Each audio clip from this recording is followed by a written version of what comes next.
सभी साथियों को नमस्कार। इस वक्त एक और बड़ा हैरान करने वाला ताजा मामला सामने आ रहा है। महिला ने पहले अपने पति को मौत के घाट उतार दिया था और इसके बाद पति की लाश पर ही अपने प्रेमी के हाथों मंगलसूत्र पहना और मांग में सिंदूर भरवाया था।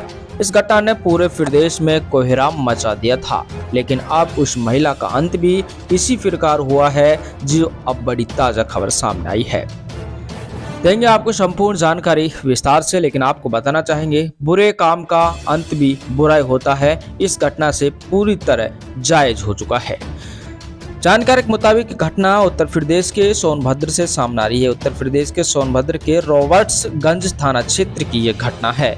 जानकारी के मुताबिक सोनभद्र के दुद्दी इलाके के स्थानीय लोगों ने पुलिस को सूचना दी कि एक महिला का शव पड़ा है।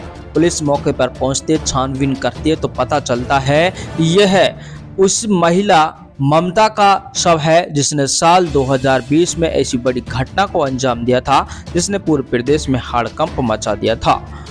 महिला की हत्या उसके दूसरे प्रेमी नंदू यादव ने की है, जिसे पुलिस ने गिरफ्तार कर लिया है। चलिए जानते हैं इस महिला के बारे में, जिसने कब किस प्रकार अपना जीवन खुद ही अपने हाथों बर्बाद कर लिया था। ममता का फैमिली बैकग्राउंड आर्थिक स्थिति से काफी मजबूत है। ममता दिखने में काफी सुंदर है। ममता की शादी दुद्दी कोतवाली इलाके के रहने वाले राजीव के साथ होती है। राजीव पेशे से सरकारी डॉक्टर होता है, जिसकी ड्यूटी झूंसी में होती है। इधर ममता घर में अकेली रहती थी तो ममता के एक लवकुश नाम के युवक से नैन मिल जाते हैं। ये प्यार इतना परवान चढ़ जाता है कि ये दोनों मिलकर अपने पति यानी कि ममता के पति की हत्या करने का प्लान बनाते हैं। ममता और लवकुश दोनों इतना प्रेम करने लगे कि राजीव की हत्या के बाद उनका क्या होगा, उन्होंने जरा भी इसका ख्याल बिल्कुल भी मन में नहीं लाने दिया।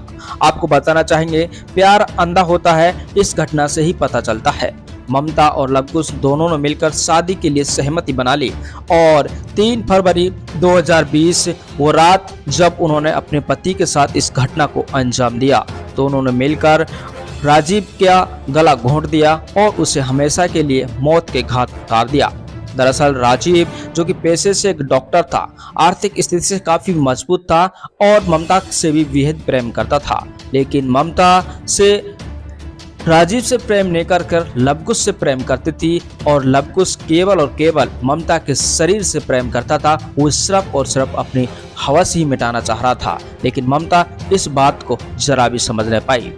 इधर पति की लाश पर ही उन्होंने अपने पति लवकुश के हाथों मंगलसूत्र पहना और अपने मांग में सिंदूर भरवा लिया। लेकिन ये पूरी घटना ममता के उन बच्चों ने देखी जो कि डर के मारे केवल सोने का नाटक कर रहे थे। जब पुलिस को इसके बारे में सूचना लगती है तो पुलिस के सामने वो बच्चे अपनी मां की इस करतूत को खोल देते हैं और इसके बाद ममता और लवकुश दोनों को जेल हो जाती है। हालांकि कुछ समय पूर्व भी ममता है जेल से छूटी है और उसको पैरोल मिली हुई थी। वो करीब 1 साल पहले ही जेल से बाहर निकली थी, लेकिन फिर से किसी दूसरे प्रेमी के चक्कर में फंस जाती है। लेकिन ये प्रेमी इस ममता को ही हमेशा मौत की नींद सुला देता है। चलिए अब हम आपको अब की ताजा खबर बताना चाहेंगे।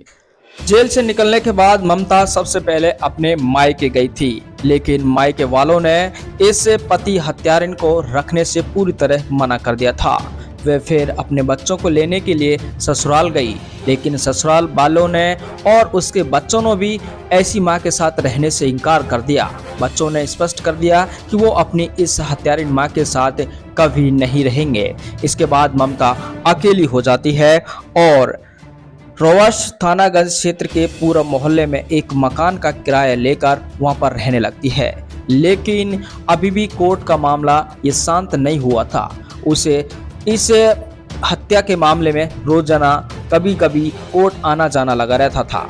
उसकी आर्थिक स्थिति बेहद ही कमजोर हो गई थी और तभी उसकी मुलाकात इस नंदू यादव से होती है और ये फिर ऐसे व्यक्ति की तलाश में पहले से थी जो उसे आर्थिक मदद कर सके। लेकिन नंदू यादव से मिलने के बाद दोनों में फिर बातें होने लगी, साथ साथ घूमने फिरने लगे और नंदू के साथ जीने मरने की कसम ममता ने खाई थी। लेकिन नंदू यादव पहले से ही दोस्तों पारिवारिक परिस्थिति वाला आदमी था। यानी कि उसकी शादी हो चुकी थी और ममता के साथ सिर्फ वो अपनी हवस मिटाने के लिए रह रहा था, ना कि उसे अपनाने के लिए। लेकिन ममता इस बात को फिर भी नहीं समझ पाई।